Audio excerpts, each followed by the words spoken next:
Broadcasting bill को फिलहाल के लिए सरकार ने रोक दिया है। सरकार का ये कहना है कि वो इस बिल पर और विचार विमर्श करेगी, उसके बाद इसे लागू किया जाएगा। बता दें कि ये वही बिल है जिसे लेकर विपक्ष के साथ साथ कई यूट्यूबर्स ने इसका विरोध किया था। नमस्कार, आप देख रहे हैं विंध्य फर्स्ट और आज का हमारा एक्सप्लेनर ब्रॉडकास्टिंग बिल 2024 को लेकर होने वाला है। इस वीडियो में हम जानेंगे कि ब्रॉडकास्टिंग बिल 2024 आखिर है क्या, देश में इसके लागू होने से क्या कुछ बदल जाएगा और लोग इसका विरोध क्यों कर रहे हैं। सबसे पहले जानते हैं कि ब्रॉडकास्टिंग बिल 2024 आखिर है क्या। ब्रॉडकास्टिंग बिल, जिसे हिंदी में प्रसारण सेवा विधेयक 2024 के नाम से भी जाना जाता है, इस बिल को संसद में पहली बार 2023 में इंट्रोड्यूस किया गया था। इसके बाद जुलाई 2024 में इसका दूसरा ड्राफ्ट पेश किया जाता है।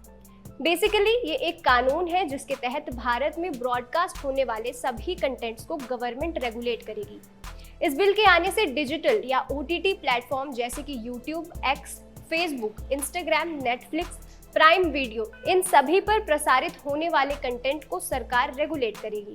साथ ही इस बिल के तहत जो लोग अभी सोशल मीडिया पर न्यूज शेयर करने वाले कंटेंट क्रिएटर कहलाते हैं, वो डिजिटल न्यूज ब्रॉडकास्टर के नाम से जाना जाएगा।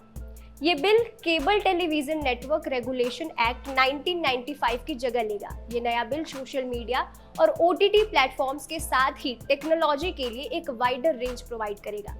इस बिल के आने से क्या कुछ बदल जाएगा। वर्तमान की अगर बात करें तो कोई भी यूट्यूबर या कंटेंट क्रिएटर आसानी से अपने चैनल पर कुछ भी अपलोड या पोस्ट कर सकता है, लेकिन इस नए बिल के आने के बाद ऐसा नहीं रहेगा। जैसा कि हमने आपको बताया कि इस बिल में कंटेंट क्रिएटर को डिजिटल न्यूज ब्रॉडकास्टर कहा जाएगा। साथ ही जो कुछ भी वो अपलोड करता है उसके लिए आपको गवर्नमेंट से परमिशन लेनी पड़ेगी।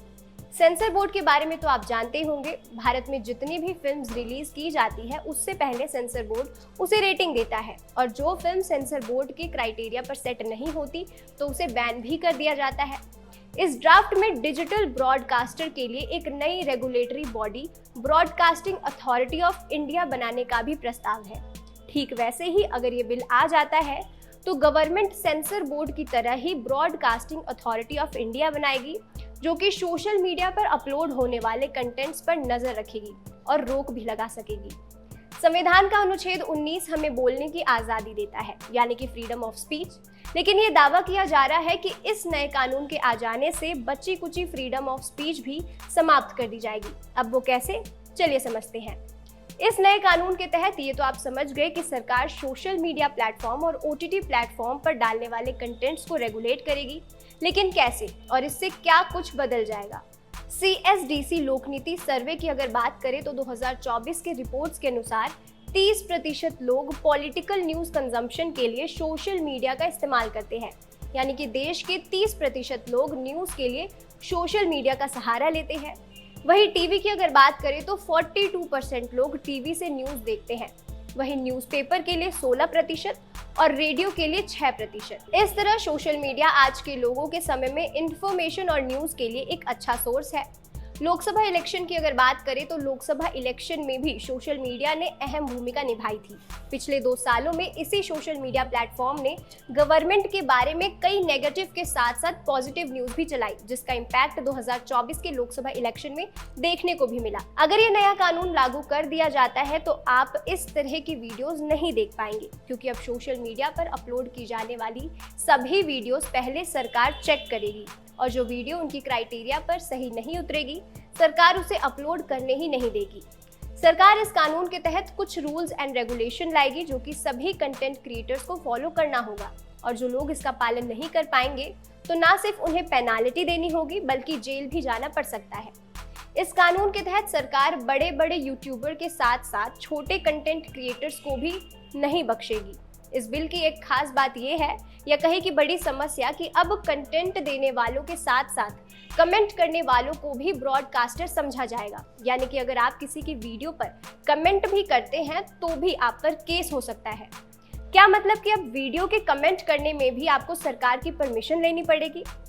डिजिटल प्लेटफॉर्म के बढ़ते क्रेज को देखते हुए सरकार ने 2023 में IT रूल्स में बदलाव करने की कोशिश की थी। इसके बाद उसी साल सरकार ब्रॉडकास्टिंग सर्विस रेगुलेशन बिल 2023 लेकर आती है, जिसका मकसद न्यूज और पॉलिटिक्स पर कमेंट करने वालों को सरकार के साथ रजिस्टर करना था। हालांकि उस समय देश के कई कंटेंट क्रिएटर्स ने इस बिल का विरोध भी किया था। इसके बाद चुनाव आ जाने से सरकार ने इस बिल को रोक दिया था, लेकिन एक बार फिर से साल 2024 में सरकार इस बिल का रीड्राफ्ट पेश करती है, लेकिन ये ड्राफ्ट केवल कुछ ही लोगों तक सीमित रखा जाता है। इतनी ज्यादा सीक्रेसी दिखाई जाती है ताकि आम लोगों तक ये बिल ना पहुंच सके। लेकिन कुछ ही समय बाद ये बिल लीक हो जाता है और कई चीजें इस बिल में सामने निकल कर आती है। पहली बात जो निकल कर आती है वो ये है प्रोफेशनल कंटेंट क्रिएटर, जो कि एक तरह से अच्छा भी है। इसके तहत जो क्रिएटर सिस्टमैटिक प्लानिंग और मेथड्स का इस्तेमाल करके अच्छे कंटेंट बनाएंगे, उन्हें प्रोफेशनल कंटेंट क्रिएटर का टैग दिया जाएगा। साथ ही प्रोफेशनल कंटेंट क्रिएटर्स होने का फायदा भी इन्हें मिलेगा। सरकार इनके लिए कुछ खास प्रोविजंस भी रखेगी। इसके अलावा जो लोग फ्रीली ट्विटर के पोस्ट पर ट्वीट कर देते हैं, उन पर भी अब सरकार की पैनी नजर रहेगी। इस नए बिल में audio, visual, text, sign, signals, writing, images को भी शामिल किया गया है। यानी कि अगर आप कोई भी फोटो, विजुअल या टेक्स्ट कमेंट करते हैं तब भी आप पर कार्रवाई हो सकती है। इसके अलावा सरकार आपके लैंग्वेज के बेसिस पर भी कंटेंट को बैन कर सकती है।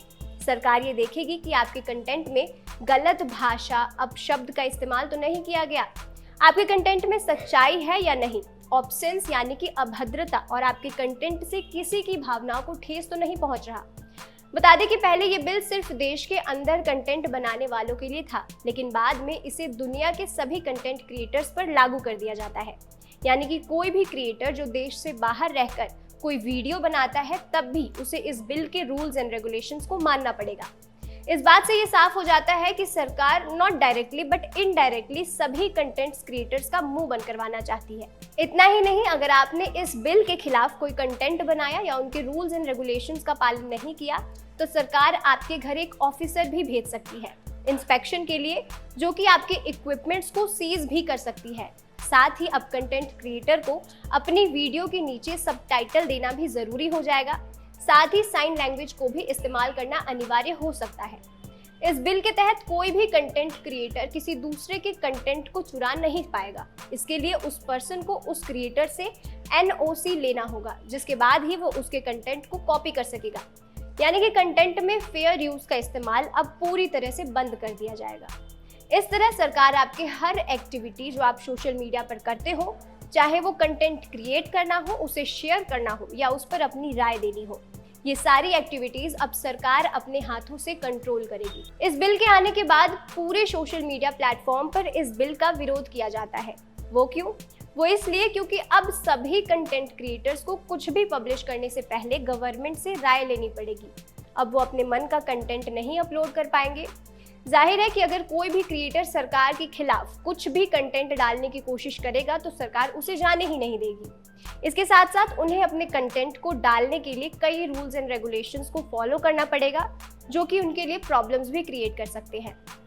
गुड न्यूज़ ये है कि फिलहाल के लिए इस बिल को रोक दिया गया है। सरकार का ये कहना है कि इस बिल में अभी कुछ बदलाव करने बाकी है, जिसकी वजह से अभी इस कानून को बनाया नहीं गया है। लेकिन ये सवाल है कि जैसा कि सभी यूट्यूबर्स ये कह रहे हैं कि ये बिल फ्रीडम ऑफ स्पीच का गला घोट देगा, क्या ये सही है?